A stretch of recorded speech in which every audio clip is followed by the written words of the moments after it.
Oral cancer বা মুখের ভিতরে যে ক্যান্সার, জানেন কি আমাদের ভারতীয় এবং ভারতের আশেপাশে যে দেশগুলো আছে, বাংলাদেশ, নেপাল, পাকিস্তান, এই দেশের লোকগুলো বেশি ওরাল ক্যান্সার ও মুখের ভিতরে ক্যান্সারে ভোগে। কেন জানেন? এক নম্বর হচ্ছে স্মোকিং। আপনি যদি ক্যান্সার থেকে বাঁচতে চান, ওরাল ক্যান্সার থেকে, তাহলে আপনাকে স্মোকিং স্টপ করতে হবে। তারপরে স্মোকিং স্টপ করে দেওয়ার পরে আপনি তিরাঙ্গা, গুটকা, বাহার খাচ্ছেন, তাহলে কিন্তু হবে না। একদম স্টপ নিকোটিন।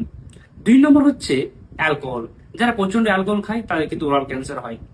3 নম্বর হচ্ছে কি, আপনার যে লিপ আছে, ঠোঁট, সেই ঠোঁটে সান প্রোটেকশনের জন্য অনেক সময় কি হয়, সানের এক্সপোজার থেকে আমাদের কিন্তু এখানে লিপে একটা ক্যান্সার হতে পারে।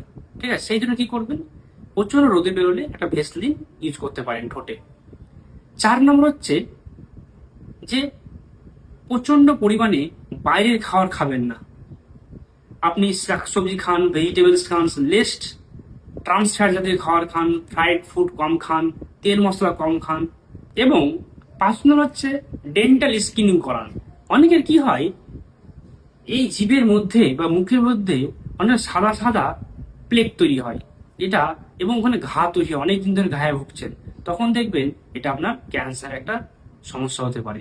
কিন্তু ওরাল ক্যান্সার দেখবেন জিভের ল্যাটারাল সাইডে কিন্তু ওরাল ক্যান্সারটা বেশি হয়। সুতরাং যেগুলো বললাম সেগুলো অবশ্যই মাথায় রাখবেন। এবং এই ভিডিওগুলো যেহেতু জন সচেতনমূলক ভিডিও, সুতরাং আপনি দেখুন এবং আপনার আশেপাশে ভিডিওটি অবশ্যই শেয়ার করুন, লোককে জানতে সুবিধা করুন।